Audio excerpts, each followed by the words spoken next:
O Evangelho puro e simples e descomplicado do nosso Senhor Jesus Cristo. Nós vamos começar essa série de lições, onde nós vamos começar a falar a respeito da psique humana, né? Psique que vem do grego psique, né? Alma, sopro, espírito, né? Pegando a essência do grego, o significado dessa palavra. Mas o que quer dizer? Isso movimenta com o nosso ser, movimenta o nosso ego, movimenta quem nós somos, né? Essa que é a verdade. Tem algo que diz que boa parte das batalhas, das lutas que você enfrenta, elas acontecem na sua mente. Então você precisa ter a mente preparada para lidar com as situações. E o cristão, mais ainda. E o melhor de tudo isso é que Deus ele deixa nas escrituras de uma maneira fantástica para nós, né? Como tratar essa parte nossa invisível, né? A minha formação ela é bacharel em direito, nada a ver com a psique humana, né? Mas eu resolvi fazer, além da minha área específica, né? Fazer uma pós na minha área específica e fazer também uma pós em neuropsicologia. Então, assim, eu estou amando cada descoberta, cada aprendizado que é tirado de todo esse ensino que nós temos. E hoje nós vamos ver, como boa parte dessa série de lições, nós vamos começar com algo bem tranquilo, o que é a mente, né? Existem várias definições, vários conceitos, mas eu vou trazer aqui um conceito bem simples, né? Para que nós possamos transformar a nossa mente, ou senão ela nos tornará refém, refém dela mesma. Nós nos tornaremos prisioneiros, encarcerados de nossas mentes. E ao longo das nossas lições você vai entender o porquê realmente nos tornamos encarcerados de nossas mentes muitas vezes, né? Um homem livre é aquele que não é prisioneiro da sua mente. Já falava esse pensamento, né? Você se torna aquilo que pensa. John Azaraf já falava isso. Você se torna aquilo que pensa. Agora, comece a meditar um pouquinho naquelas coisas que você chegou em casa, ficou pensando, martelando e não saiu da tua cabeça. Você foi dormir, achou que fosse descansar, acordou com aquela preocupação. Você já é passivo de ansiedade por si só. E aí quando você carrega mais essas coisas na sua mente, de fato, isso vai estar ali, trabalhando 24 horas. Porque quando nós dormimos, o nosso inconsciente continua ativo. A nossa mente continua recebendo informações. É interessante. Tem um dado científico, né, de um estudo que fala que a pessoa, quando ela morre, o cérebro dela ainda fica trabalhando por cerca de 7 minutos após os sinais vitais terem parado. Ela continua ainda o seu cérebro. E nesse processo, o que dizem os cientistas? Que o cérebro ele fica fazendo uma rememoração, né? Ou seja, é como se estivesse passando um filme durante uns 7 minutos na cabeça dele, com a pessoa já sem sinais vitais nenhum, né? E alguns falam que você é o que você come. Não, você não é o que você come. Você é o que você pensa. Isso de fato acontece. Então muitas vezes essa pessoa que está aí hoje é a pessoa que foi colocado na mente dela muitas coisas e hoje ela está vivendo aquilo que ela colocou na sua mente e que as outras pessoas colocaram também. Depois a gente vai ver como que acontece esse processo, tá? Mas hoje, de uma maneira bem simples, a gente vai meditar em uma escritura, Romanos 12, versículo 2, né? E depois nós vamos meditar também a respeito do que a ciência nos diz, né? Sobre essa parte da nossa mente. Ó, já tenho em mente o que vou fazer, né? Talvez você já tenha dito isso. Estou com a mente esgotada, cansado ou cansada, né? Não consigo nem pensar. Já aconteceu isso para você? Talvez sim. Talvez sim, em algum momento da vida, né? Você chegou, nossa, minha mente está ufa de tal maneira que não consigo nem pensar. Então, acontece e vai acontecer enquanto você estiver respirando. Mas aí, vamos fazer uma pergunta. O que é a mente? Muitas vezes as pessoas, elas confundem, né? Você não é obrigado a saber de fato, você não precisa estudar, né, sobre o assunto, não precisa ser formado para saber o que é. Normalmente a gente associa, né, a mente aos pensamentos e vice-versa. Não, você não é obrigado a diferenciar. Quando você tiver uma oportunidade, né, você de fato vai aprender, como nós iremos aprender hoje, né? Eu também há pouco tempo não sabia que a mente não tem nada a ver com o cérebro como um todo, porque normalmente nós relacionamos a nossa mente ao nosso cérebro. O cérebro, ele é a parte visível, né? É a massa cinzenta. Porém, no cérebro, você não consegue tocar a mente. A mente, ela é algo que ela está dentro de você e aparentemente ela funciona como se fosse abstrato, né? Você não consegue tocar, já o seu cérebro sim, né? Então, eu vou fazer uma comparação que eu achei fantástico a respeito do que é a mente. Como compreender o que é a mente, né? Quando alguém nos perguntar. Então, você usa o exemplo do computador, né? O computador, ele tem duas partes.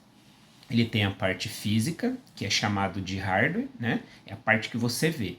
É o gabinete, são as placas, o mouse, o teclado e assim por diante, ok? E para que essa parte física funcione, né, para que você entre na internet, para que você faça qualquer outro movimento dentro da máquina, você precisa de um software. O software você não toca nele, você não vê ele, porque ele é um sistema que entra dentro da máquina e faz essa máquina rodar.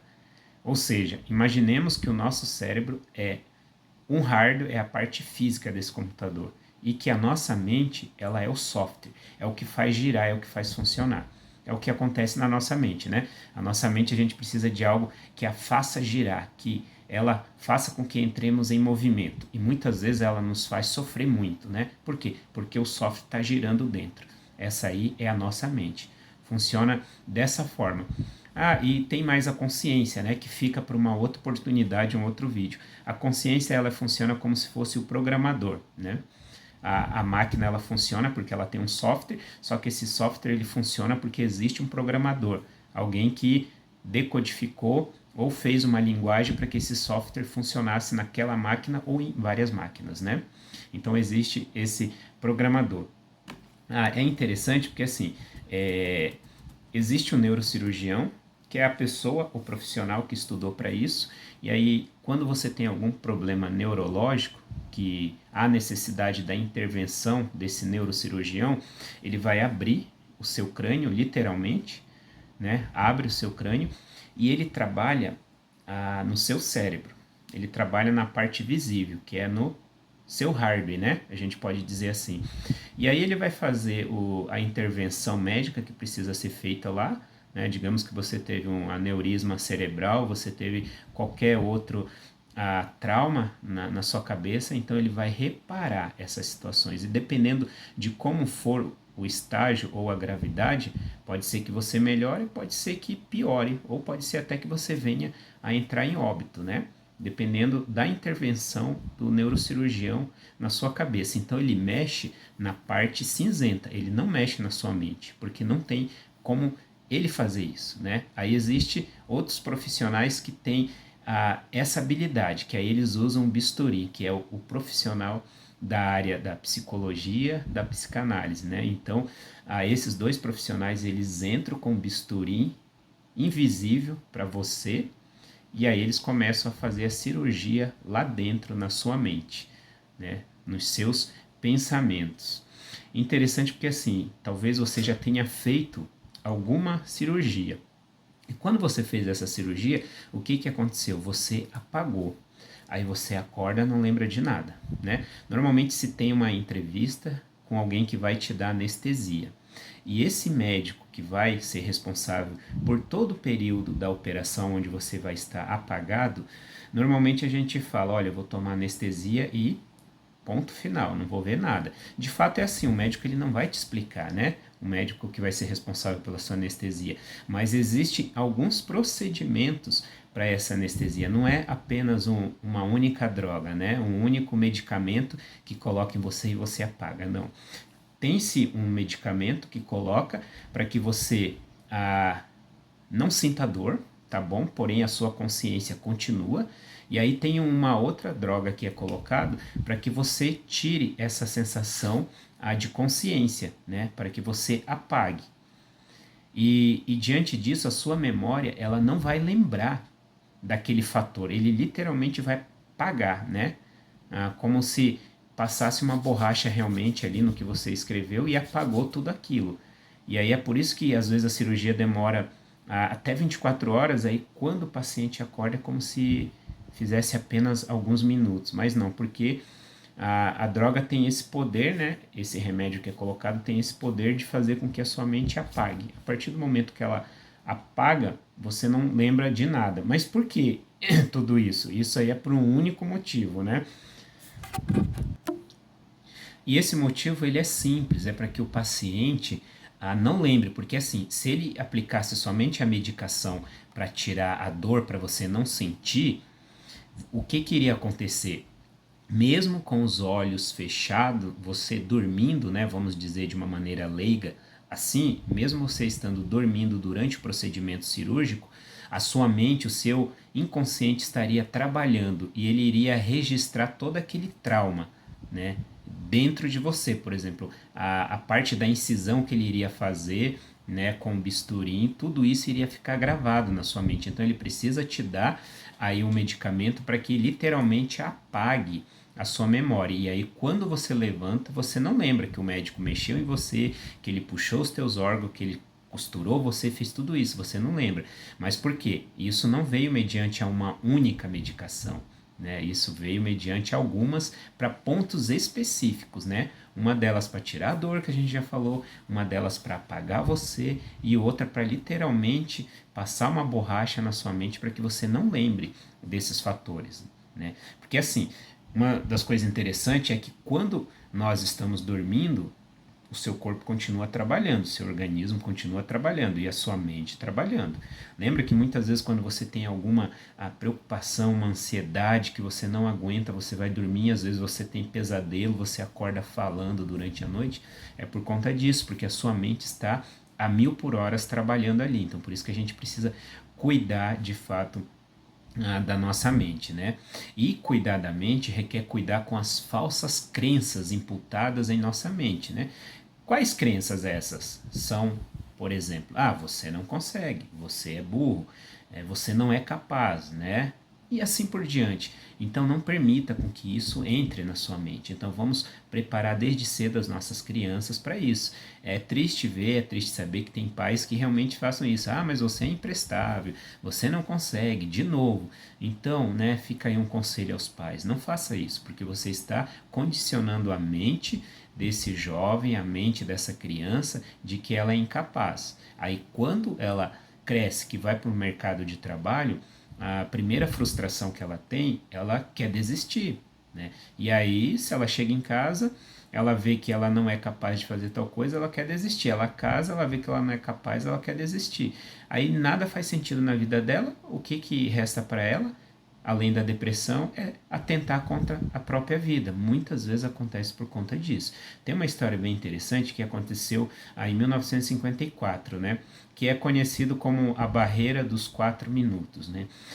Nessa época, tinha-se uma crença que era impossível, né, o homem fazer 1.600 metros em menos de 4 minutos. E tinha uma pessoa chamada Roger. Esse Roger, ele não se satisfez com essa mentalidade, porque na época ninguém conseguia mesmo, né? Tinha-se essa crença que era impossível. Aí o que que ele fez? Ele não era atleta profissional, mas ele não se conformou com aquele modelo mental, né? E aí ele achou que era capaz. E ele foi, tentou e conseguiu quebrar a barreira, de fato, aí dos 1.600 metros em menos de 4 minutos, né? Por quê? Porque ele tinha o senso de certeza e colocou na sua mente que ele conseguiria sim quebrar essa barreira dos 4 minutos, né? E o interessante é que não durou esse recorde dele, não durou muito. Por quê? Porque as pessoas viram nele uma referência de que era capaz isso acontecer, que era capaz de quebrar. Tanto que logo depois, em menos de 45 dias, quebraram o recorde dele. E aí tudo passou. Por quê? Porque era um modelo mental que existia que deixava as pessoas presas a tudo isso, né? Então veja, mas por quê? Porque era um condicionamento mental, era um cárcere mental, né? E falando nisso, hoje, né, no mundo como todo, existe mais pessoas encarceradas mentalmente do que prisioneiros apenados, né? Por delitos. Aqueles que cometeram crime estão ali pagando, né? Então existem pessoas livres em suas casas, indo para os seus trabalhos, para a igreja, para qualquer lugar, livres, né? Porém que são prisioneiros de sua mente, né? Então isso nos faz pensar o cuidado que nós temos que ter com a nossa mente, com o meio pelo qual nós vivemos, né? Aí eu vou compartilhar com você a passagem de Romanos 12, que é o nosso tema dessa primeira aula, versículo 2, né? Lá fala: não se amolde ao padrão deste mundo, né? Mas transformem-se pela renovação do que? Da sua mente, para que sejam capazes de experimentar e comprovar a boa, agradável e perfeita vontade de Deus.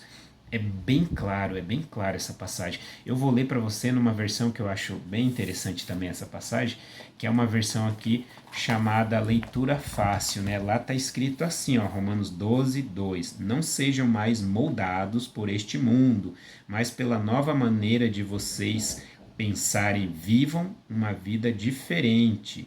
Então vão descobrir a vontade de Deus para vocês, isto é, o que é bom, agradável a Ele e perfeito.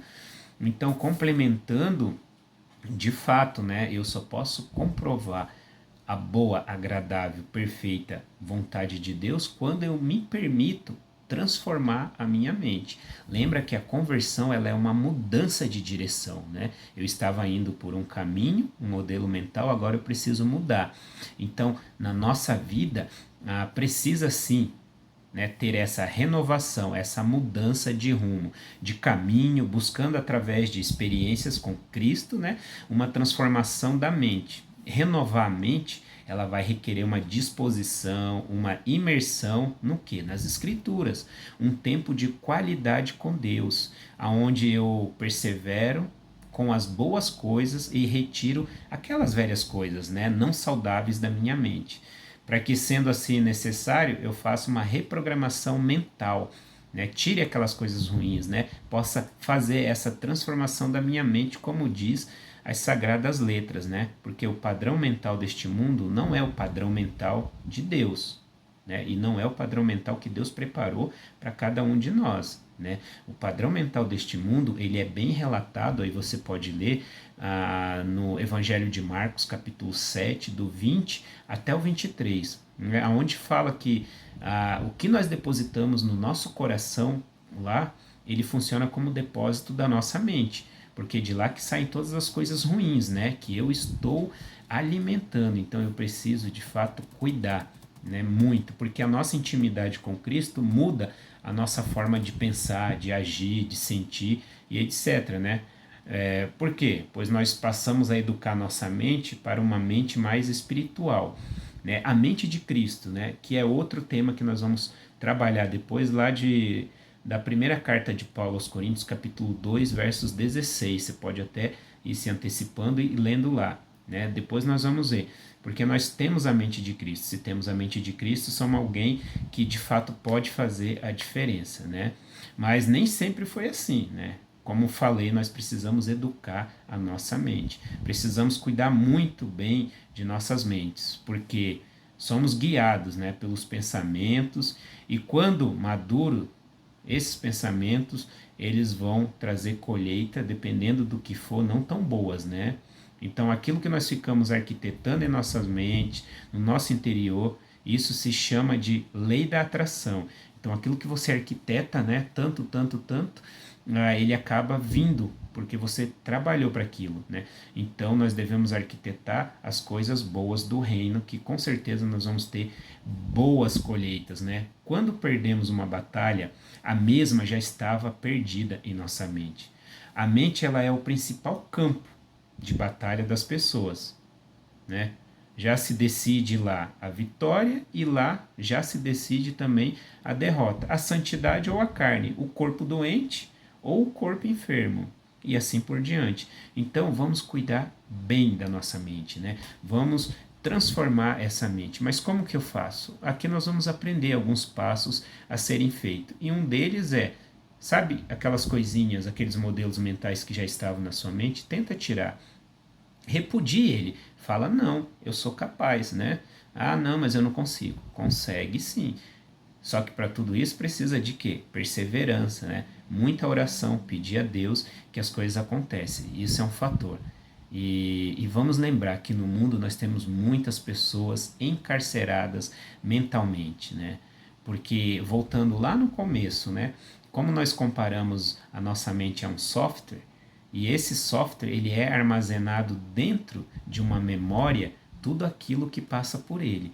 Então tudo aquilo que passou na sua vida está dentro da sua mente. Então é hora de tirar as coisas ruins e colocar as coisas boas, as coisas de Deus. E nós vamos continuar junto aí nessa caminhada, tá bom? Falando sobre a psique humana diante das Escrituras. Aqui no Evangelho simples, puro do nosso Senhor Jesus. Que Deus te abençoe.